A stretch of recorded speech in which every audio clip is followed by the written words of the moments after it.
Film की शुरुआत में हम एक कमरे का बुरा हाल देखते हैं, जहाँ पर चारों तरफ बहुत सारे किताबों के पन्ने बिखरे पड़े थे। एक लड़की जिसका नाम एलिशिया था, वो वहाँ चारों तरफ पेट्रोल डाल रही थी ताकि सभी किताबों और पन्नों को आग लगाई जा सके। एलिशिया के सामने एक औरत भी थी जो उसे रो रो कर ऐसा करने से मना कर रही थी, पर वो तो उस पर भी पेट्रोल डाल देती है और एक किताब को आग लगाकर औरत के ऊपर फेंक देती है, जिससे औरत जलने लगी।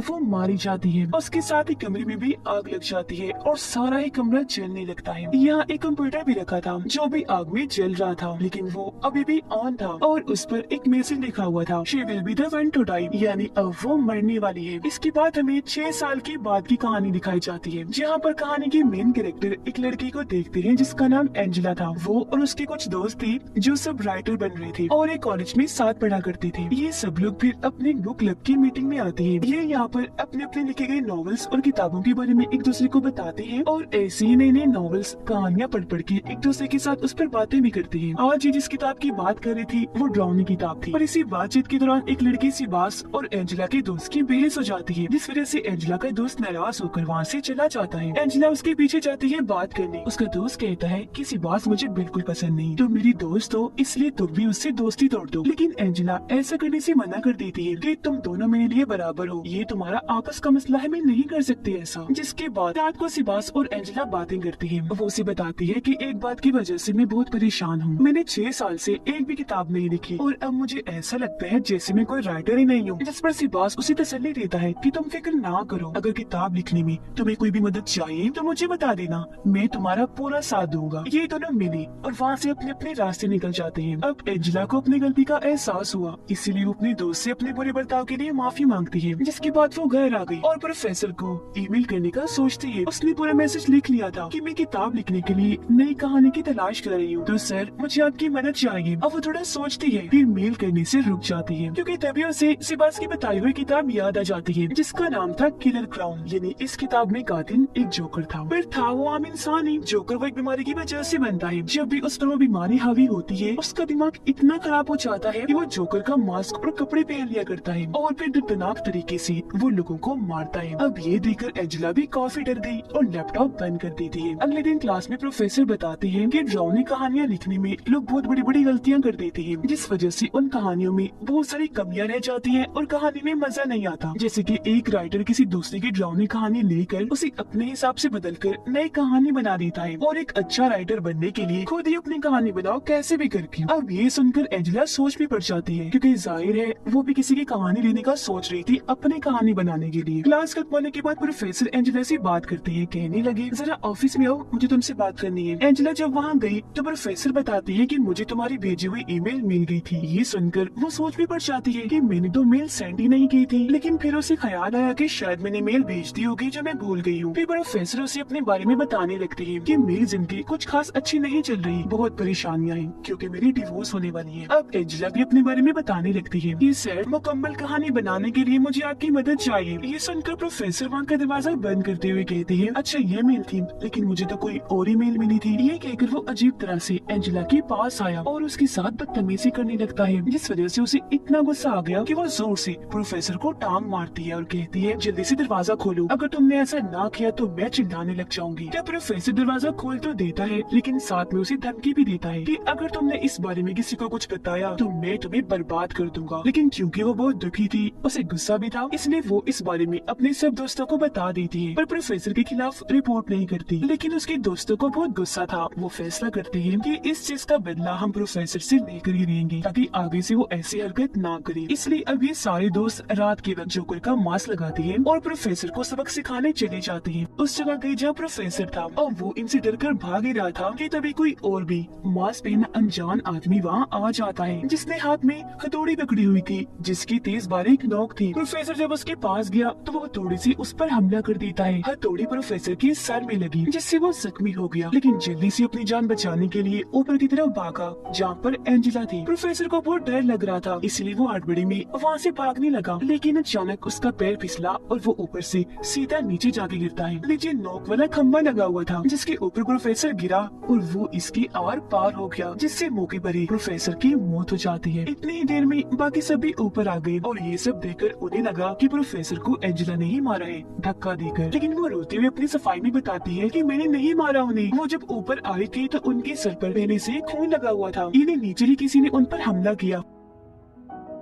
क्योंकि ये सब दोस्त थे इसलिए फैसला करते हैं कि जो हुआ सो हुआ, हम इस बारे में किसी को कुछ नहीं बताएंगे। पर एंजेला कहती है कि नहीं, पुलिस को बुला लेती है क्योंकि उन पर किसी ने हमला कर दिया था। जिस पर सारे लोग उसे समझाते हैं कि नहीं, ऐसी बहुत बड़ी मुसीबत खड़ी हो सकती है। जिसके बाद वो सारे अपने अपने जोकर के मास्क को जला देती है और वादा करते हैं कि बस इस राज को यही दफन कर दो, कोई किसी को कुछ नहीं बताएगा। जिसके बाद सबको यही लगने लगता है कि प्रोफेसर ने खुद अपनी जान ली थी। अब उन दोस्तों की जिंदगी में सब पहले जैसा नॉर्मल तो हो चुका था, लेकिन एंजेला प्रोफेसर की मौत का जिम्मेदार खुद को समझती थी, जिस वजह से वो हर वक्त परेशान रहने लगी थी। फिर अब कुछ दिन के बाद कोई इन सब के पास एक नॉवल का पहला चैप्टर भेजता है, जिस चैप्टर का नाम था डेथ ऑफ द प्रोफेसर, यानी प्रोफेसर की मौत। ये सुनकर सभी काफी हैरान और परेशान हो जाते हैं, लेकिन फिर एक दूसरे पर शक करने लगे कि ये सब कुछ हम में से ही कोई एक कह रहा है, क्योंकि जाहिर है प्रोफेसर की मौत की सच्चाई इन लोगों के अलावा और कोई नहीं जानता था। लेकिन फिर भी ये काफी डरे हुए थे। कुछ दिन के बाद सिबास एंजेला को बताता है कि उस नॉवल का दूसरा चैप्टर भी आ गया है। वो जब उसे पढ़ती है तो इस चैप्टर का नाम था कि पागल जोकर ने तुम्हारे एक दोस्त को मार दिया। तो अब चैप्टर के मुताबिक एंजेला और सिबास उस जगह पर पहुंच जाते हैं जहां जोकर ने इनकी दोस्त को मारा था। इन्हें वहाँ अपनी दोस्त की लाश तो नहीं मिलती, लेकिन दीवार पर लिखा हुआ जोकर का मैसेज मिल जाता है जो था टू बी कंटिन्यूड, यानी ये जारी रहेगा। अब तब यहाँ इनकी एक और दोस्त आ गई जो बताती है कि मैं पता लगवा सकती हूँ वो जोकर कौन है। जिसके बाद ये सब कॉलेज में एक जगह इकट्ठा होते हैं और इनकी वो दोस्त बताती है कि वो जोकर हमारे कॉलेज का ही है, वो हम सबको अच्छे से जानता है और उसे ये भी पता है कि खौफ कैसे फैलाते हैं। उसने अपने नॉवल के लिए हम दोस्तों को चुना है, तो इस हिसाब से हम ही उसकी कहानियों के कैरेक्टर्स हैं। बहरहाल वो जो भी है डरावनी चीजों को पसंद करने वाला है, इसीलिए हमें इंटरनेट पर और कॉलेज की वेबसाइट पर ही उसे ढूंढना चाहिए कि कौन डरावनी चीजों को पसंद करता है। अगले दिन ये अपनी अपनी तरफ से कॉलेज की सारी जानकारी निकाल लेती है और इन्हें पता चलता है कि इस पूरे कॉलेज में सिर्फ यही लोग हैं जो डरावनी चीजों को पसंद करते हैं। तो अभी मुमकिन हो सकता है कि वो जोकर इन्हीं में से हो। अब प्लान के मुताबिक ये लोग लाइब्रेरी में गए। एंजेला जब अकेली थी तो तभी उसके पास जोकर का मैसेज आता है जो कह रहा था कि मैं तुम्हें देख रहा हूँ। ये पढ़कर एंजेला ने जब सामने देखा तो वहाँ सच में जोकर खड़ा था जो उसे हाथ का इशारा करता है। ये देखकर वो काफी डर गई, जल्दी से वहाँ से भागने लगती है, लेकिन तभी अपने बेस्ट फ्रेंड से टकरा जाती है। ठीक इसी वक्त उसके बाकी दोस्त भी आ गए। अब वो लोग हैरान थे कि इसी तो हमारे प्लान के बारे में पता भी नहीं था, लेकिन फिर भी ये यहाँ आ गया। तो अब इन्हें उसी पर ही शक होने लगता है। रात को इनके कुछ दोस्त एक क्लब में गए जहाँ का मालिक एंजेला का बेस्ट फ्रेंड ही था। थोड़ी देर बाद जब सिबास का दोस्त क्लब से बाहर आया तो तभी वहाँ जोकर आ जाता है, लेकिन उसका दोस्त बगैर डरे आगे बढ़ा और जोकर को मारने लगता है। जिसके बाद वो जोकर का मास्क हटाकर कहता है तुम यहाँ पर कैसे? पर वो बगैर कुछ कहे उसके पेट में अपना हथियार घुसा देता है। उसका पूरा पेट कट गया, मुंह से भी खून निकलने लगता है और वहीं उसकी मौत हो गई। फिर अब एंजेला के बाद जोकर तीसरा चैप्टर भी भेज देता है जिसमें उसने बता दिया था कि मैंने सिबास के दोस्त को मार दिया है। अब ये सारे दोस्त फिर से इकट्ठा हुए और दोबारा एक दूसरे पर इल्जाम लगाने लगे। लेकिन अब जब ये अपने दोस्त की लाश को ढूंढने लगते हैं तो वहाँ फिर से जोकर का मैसेज लिखा हुआ था टू बी कंटिन्यूड। अब सिबास एंजेला को बताता है कि जिस आईडी से जोकर हमें मैसेज भेजता है मैंने उसे इंटरनेट पर हर जगह ढूंढा है, जहाँ मुझे एक लड़की का पता चला जो कुछ साल पहले से जोकर से कनेक्ट है और उस लड़की का नाम है एलिशिया, यानी वही जिसने शुरुआत में किताबों वाली कमरे में आग लगा दी थी। अब एलिशिया का नाम सुनकर एंजेला बताती है कि मैंने जो नॉवल लिखा है वो इसी लड़की को मेन कैरेक्टर बना के लिखा। इस लड़की की मॉम नॉवल और कहानियों की दीवानी थी, इसलिए वो एलिशिया को हर वक्त कुछ न कुछ सुनाने को कहती थी, लेकिन जब वो मना करती तो उसकी मॉम उसे खूब मारती थी। तो इसी वजह से तंग आकर एक दिन एलिशिया ने अपनी किताबों वाली कमरे को भी आग लगा दी, जिसके बाद उस पागल लड़की ने अपनी मॉम को जलाकर मार डाला। इन्हें शुरुआत में हुआ और वो औरत जो रो रही थी वो एलिशिया की मॉम थी। एंजेला बताती है कि मुझे ये कहानी काफी पसंद आई थी और क्योंकि मेरे पास लिखने के लिए कोई आइडिया नहीं था इसलिए मैंने अपनी किताब में एलिशिया की कहानी लिखी। वो कहानी लोगों को इतनी पसंद आई कि मेरी किताब बहुत मशहूर हो गई। मेरी ये कामयाबी देखकर एलिशिया को बहुत गुस्सा आया। उसने मुझसे राब्ता किया और कहा कि इस चीज का बदला मैं तुमसे लेकर रहूंगी। हालांकि मैंने उसे समझाया कि मत करो, माफी भी मांगी, लेकिन उसने कहा कि देखना एक दिन मैं ऐसी कहानी लिखूंगी जिससे तुम्हें बहुत तकलीफ होगी और मुझे सुकून मिलेगा। जो सुनकर सिबास कहते हैं अच्छा तो इसका मतलब कि एलिशिया ही जोकर है, जिस पर एंजेला कहती है पर उसकी तो मौत हो चुकी है क्योंकि जब उसने अपनी मॉम को जलाकर मारा था तो बाद में उसने अपने आप को भी जलाकर मार लिया था। लेकिन इस सब की जिम्मेदार मैं हूँ, ये जो भी हो रहा है मेरी वजह से हो रहा है। ये सुनकर सिबास उसे गले से लगाकर तसल्ली देता है और यहाँ वो अपने दिल की बात भी बता देता है कि मैं तुमसे प्यार करता हूँ।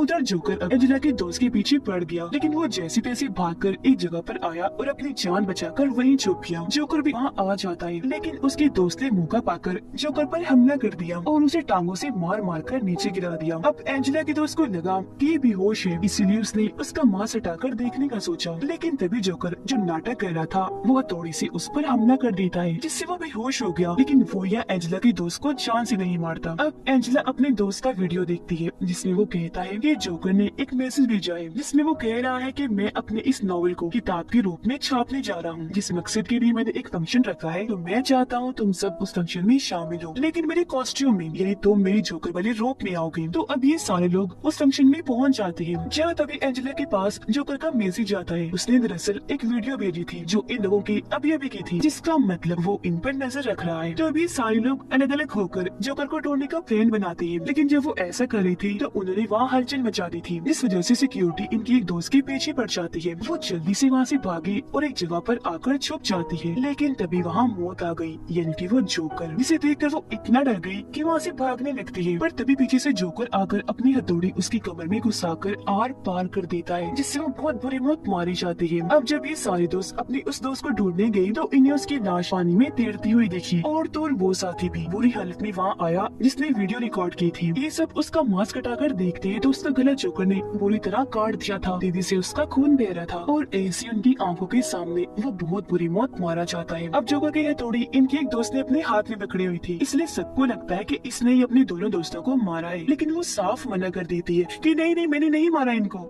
इस सारी सूरत हाल की वजह से एंजेला भी होश हो जाती है, और जब उसे होश आई तो उसका बेस्ट फ्रेंड एंजेला को एक वीडियो दिखाता है जिसमें जोकर ने सिबास को पकड़ के बांधा हुआ था। एंजेला जब सिबास को बचाने उस जगह पर जाती है तो वो ये देखकर काफी हैरान रह जाती है कि ये लोग अपने जिस दोस्त पर शक कर रहे थे उससे भी बुरी तरह जख्मी कर दिया था। उसकी हालत मरने वाली थी, लेकिन वो एंजेला को बताती है कि मैं जोकर नहीं हूँ, जो बताकर उसकी मौत हो जाती है। तब उसके बाद एंजेला सिबास के पास जाकर उसे बचा लेती है। ठीक इसी वक्त यहाँ पर एंजेला का बेस्ट फ्रेंड भी आ गया, जो उसे बहुत हैरानकुन जानकारी देता है। कहने लगा कि असल में सिबास ही जोकर है, क्योंकि एंजेला ये सब कुछ वो इसलिए कर रहा है क्योंकि तुम्हारे लिए पागल है, तुम्हें पाना चाहता है। अब तभी सिबास अपनी जगह से उठा और अपनी हथौड़ी को उसके बेस्ट फ्रेंड के पेट में घुसाकर बुरी तरह उसे जख्मी कर देता है, जिसके बाद वो हथौड़ी दिखाकर एंजेला को भी डराने लगा और कहता है कि हाँ, मैं ही क्लोन वो जोकर हूँ, और ये भी सच है कि ये सब मैंने तुम्हें पाने के लिए किया, ये सब मैंने पूरे प्लान से किया। मैंने पहले सारी कहानी बनाई, फिर कैरेक्टर्स बनाए, और फिर एक एक करके जिसकी बारी थी उन सबको मार दिया, जिससे यहाँ हम समझ पाए कि वो असल में एक पागल राइटर है, जो अपने मकसद को पाने के लिए अपनी कहानी को ऐसे खतरनाक मोड़ देता है कि उसे हर हाल में वो पूरा करता भी है। ये सब बताते बताते वो एंजेला के काफी पास आ गया, तब मौका पाकर वो उसकी गर्दन में पेन घुसा देती है, जो आर पार होकर उसके मुंह में घुस गया। उसे तकलीफ होने लगी, तब मौका पाकर वो जल्दी से यहाँ से भागने लगती है, लेकिन तभी सामने एंजेला की एक और दोस्त आ जाती है, वो भी जोकर के कॉस्ट्यूम में, हाथ में उसने भी हथौड़ी पकड़ी हुई थी। वो कहती है मैं एलिशिया ही हूँ, जो मरी नहीं थी बल्कि बच गई थी, और मैंने ही सिबास के साथ मिलकर ये सारी कहानी लिखी थी और तुम्हारे सभी दोस्तों को एक एक करके मार दिया। मैंने ऐसा इसलिए किया क्योंकि मेरा प्लान था कि मैं ये साबित करूँ कि तुम्हें भी जोकर वाली वो बीमारी हो गई है, इसलिए तुमने अपने सभी दोस्तों को मार दिया। सारा इल्जाम तुम पर आ जाएगा, तुम फंस जाओगी, जिसके बाद तुम्हारी इस कहानी को किताब की सूरत देकर सिबास पब्लिश करेगा, इन्हें छापेगा और सभी लोगों को ये बहुत पसंद आएगी, बिल्कुल वैसे इसे तुम्हारी चुराई हुई मेरी कहानी हिट हुई थी और तुम मशहूर हो गई। और सिर्फ यही नहीं बल्कि मैं और सिबास इस पर एक फिल्म भी बनाएंगे और खूब पैसे भी कमाएंगे। जब वो ये बातें बता रही थी तो एंजेला उन दोनों के पीछे अपने बेस्ट फ्रेंड को देखती है, जो मरा नहीं था बस जख्मी हुआ था। एंजेला उनका ध्यान भटकाती है, तब उसका दोस्त सिबास को धक्का दे देता है उसी जगह से जहाँ से प्रोफेसर गिरा था। वो भी नोकदार खंबे पर ही गिरा था, जो उसके मुंह से होता हुआ सर के आर पार हो जाता है और ऐसे सिबास की मौत हो जाती है। ये देखकर एलिशिया उसके दोस्त पर हथौड़ी से हमला कर देती है, जिससे वो काफी जख्मी हो जाता है। ये देखकर एंजेला वहाँ से भाग गई। तब एलिशिया भी उसका पीछा करती है उसे मारने के लिए। तब वो भागकर बेसमेंट में चली जाती है। अब जब एलिशिया से मारने के लिए आगे बढ़ रही थी तो तभी एंजेला वहाँ बिजली छोड़ देती है, जिससे वहाँ शॉर्ट सर्किट होने की वजह से आग लग गई, जिसकी लपेट में एलिशिया भी आ जाती है और यही उसकी मौत हो जाती है। थोड़ी ही देर में यहाँ पुलिस आ गई, जो एंजेला और उसके दोस्त दोनों को बचा लेती है, क्योंकि वो अभी भी जिंदा था और अब सब कुछ ठीक हो जाता है। इसके बाद कहानी 1 साल के बाद की दिखाई जाती है, जहाँ पर सभी स्टूडेंट्स अपनी राइटर बने क्लास ले रही थी और यहाँ पर एंजेला भी थी। वो जब बाहर आई तो तभी उसे अपने सामने जोकर दिखाई देता है जिसके हाथ में हथौड़ी पकड़ी हुई थी। उसने जब मास्क हटाया तो पता चला कि और कोई नहीं बल्कि एलिशिया ही है जो एक बार फिर बच गई और अब वो एंजेला को मारने उसकी तरफ बढ़ती है, जिसे देखकर वो जोर से चिल्लाने लगती है। इसी सस्पेंस के साथ ही ये फिल्म इधर ही खत्म हो जाती है।